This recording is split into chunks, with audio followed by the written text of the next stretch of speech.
Max 19 साल का college में पढ़ने वाला एक लड़का था। उसके पापा एक बहुत बड़े मॉल में एक सिक्योरिटी गार्ड थे।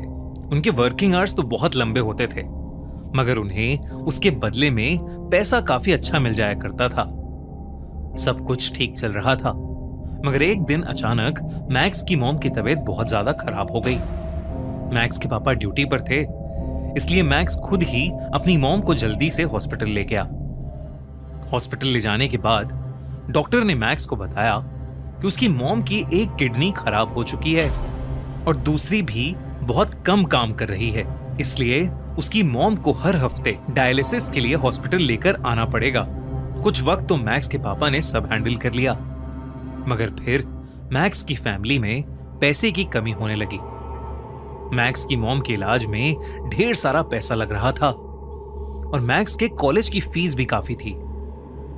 अपने पापा को पैसा कमाने के लिए इस तरह से स्ट्रगल करते देख मैक्स ने सोचा कि उसे भी कहीं पार्ट टाइम जॉब करके कुछ पैसे कमाने चाहिए, ताकि वो अपने पापा को फाइनेंशियली सपोर्ट कर सके। मैक्स ने तभी से अपने लिए एक नाइट जॉब ढूंढनी शुरू कर दी। वो दिन में कॉलेज जाता और पढ़ाई करता और रात में नौकरी की तलाश में निकल जाता। कई जगह घूमने के बाद बड़ी मुश्किल से मैक्स की एक गेमिंग सेंटर में जॉब लग गई थी। उस गेमिंग पार्लर का नाम था Freddy's gaming and pizza zone. उसे वहां नाइट गार्ड और क्लीनर की नौकरी मिली थी। वो गेमिंग जोन शहर के बॉर्डर एरिया पर पड़ता था, यानी कि रेजिडेंशियल एरिया से लगभग 4 किलोमीटर दूर। मैक्स ये ऑफर पाकर बहुत खुश हो गया था। उसे कुछ ही घंटों की ड्यूटी के बदले अच्छी सैलरी मिल रही थी। उसने वो ऑफर तुरंत एक्सेप्ट कर लिया। अगले दिन अपना कॉलेज खत्म करके वो अपनी पहली जॉब की पहली रात के लिए उस गेमिंग पार्लर पहुंचा। मैक्स वहां जल्दी पहुंच गया था, तो वो पूरे पार्लर को एक्सप्लोर करने लगा। गेमिंग पार्लर के मैनेजर को एक इंपॉर्टेंट काम आ गया था, तो उसने मैक्स को कुछ इंस्ट्रक्शंस दिए और वो वहां से चला गया। मैक्स खुद भी गेमिंग में बहुत इंटरेस्टेड था, इसलिए उसे जैसे ही थोड़ा टाइम मिला वो वहीं गेम खेलने बैठ गया। मैक्स ने फ्रेडीज के गेमिंग एरिया की पावर ऑन करने की कोशिश की, मगर लाइट्स जली ही नहीं। फिर उसने सोचा कि शायद मेन स्विच ऑफ है, तो वो बेसमेंट में मास्टर स्विच ढूंढने चला गया। उस बेसमेंट में ढेर सारे पुतले पड़े हुए थे। वो सब बिल्कुल रोबोट्स जैसे लग रहे थे, बस उनका भेस किसी एनिमेटेड कैरेक्टर जैसा था, जैसे कि वो सारे पुतले बहुत बड़े आकार के रंग बिरंगे खिलौने हों। मैक्स उन्हीं के बीच पावर स्विच ढूंढने लगा। इतने में अचानक से मैक्स के पीछे खड़े पुतले का सर हिला। ऐसा लग रहा था जैसे वो पुतला मैक्स को ही देख रहा है। मैक्स को लगा कि शायद ये उसका वहम है, इसलिए वो फिर से मेन स्विच ढूंढने लगा। पर तभी मैक्स को ऐसा लगा जैसे वो पुतले धीरे धीरे उसके पास आ रहे हैं। अचानक से उसे अपने पीछे से किसी के जोर से हंसने की आवाज आई, पर वो जैसे ही पीछे मुड़ा उसने देखा कि सब कुछ बिल्कुल नॉर्मल था। कुछ ही देर में मैक्स को पावर स्विच मिल गया और उसे जलाते ही पूरे गेमिंग जोन की लाइट्स ऑन हो गईं। मैक्स वापस से ऊपर चला गया और कुछ गेम्स खेलने की कोशिश करने लगा, लेकिन उस गेमिंग पार्लर की कोई भी गेम ठीक से चल ही नहीं रही थी। तभी उनमें से एक गेम का अलार्म बहुत जोर से बजने लगा। मैक्स ने उस अलार्म को बंद किया और देखा कि स्क्रीन पर प्ले नाउ का ऑप्शन आ रहा है। मैक्स खुश हो गया, क्योंकि उसे इकलौती ऐसी गेम मिल गई थी जो चल रही थी। मैक्स ने वो गेम खेलना शुरू कर दिया। उस गेम के कुछ रूल्स थे, जिनमें लिखा था कि प्लेयर को वो गेम 5 दिन के अंदर अंदर खत्म करनी होगी, वरना वो भी एक पुतला बन जाएगा। मैक्स ने वो सब सीरियसली नहीं लिया और अपनी मर्जी से कुछ भी ऊटपटांग खेलने लगा। खेलते खेलते अचानक मैक्स को याद आया कि उसकी शिफ्ट में बस 2 घंटे ही बचे थे और उसने अभी तक मैनेजर का दिया हुआ काम नहीं किया था। मैक्स ने जल्दी से उस गेम को बीच में ही बंद कर दिया और अपने काम में लग गया।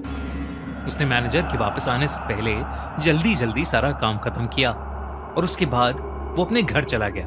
4 दिन तक यही चलता रहा।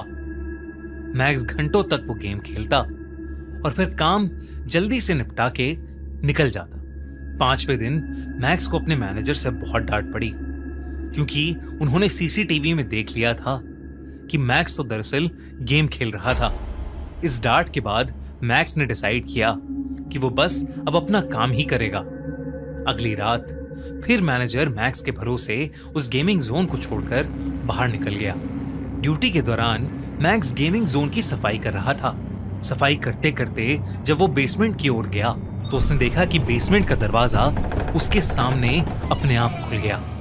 मैक्स धीरे धीरे बेसमेंट में जाने लगा और तब पहली बार था जब मैक्स को दिखा कि बेसमेंट के फर्श पर खून के धब्बे हैं। तभी अचानक से बेसमेंट में रखे गेम का स्क्रीन अपने आप ऑन हो गया। वो वही गेम था जो मैक्स पिछली 4 रातों से खेल रहा था। उस गेम का अलार्म जोर जोर से बजने लगा। मैक्स ने जाकर वो गेम ऑफ कर दिया और तभी उसे ऐसा फील हुआ जैसे कोई उसकी तरफ आ रहा है। उसने पलट कर देखा तो बेसमेंट के पुतले उसके पीछे एक दीवार के साथ खड़े थे, जिनमें से एक पुतला कहीं गायब था। मैक्स हर तरफ उस पुतले को ढूंढने लगा, क्योंकि वो जानता था कि मैनेजर हर चीज का इल्जाम मैक्स पर ही लगा देगा। मैक्स पूरे बेसमेंट में उस पुतले को ढूंढने लगा, मगर उसे वहां कुछ नहीं दिखा। तभी बेसमेंट की लाइट्स फ्लिकर करने लगी और मैक्स को फिर से वही भयानक हंसी की आवाज आने लगी। वो आवाज बेहद डरावनी थी और मैक्स के करीब आती जा रही थी। तभी उसने देखा कि 2 लाल आंखें सीढ़ियों से नीचे वाले जगह से उसे घूर रही हैं। मैक्स की धड़कनें मानो रुक सी गई थी। वो धीरे धीरे बेसमेंट से निकलने की कोशिश करने लगा, मगर उसका दिल दहल उठा जब उसने देखा कि बेसमेंट में पड़े हुए सारे पुतले अब उसकी तरफ ही चलते हुए आ रहे हैं। मैक्स कदम पीछे लेने लगा, मगर वो 2 चमकती लाल आंखें अब उसके पीछे से उसकी तरफ आने लगी थीं।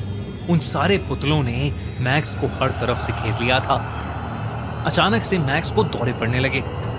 ऐसा लग रहा था जैसे मैक्स को सांस ही नहीं आ रही है। और फिर वो पुतले धीरे धीरे मैक्स के करीब आए और अपने नुकीले दांतों और हाथों से उसे काटने और नोचने लगे।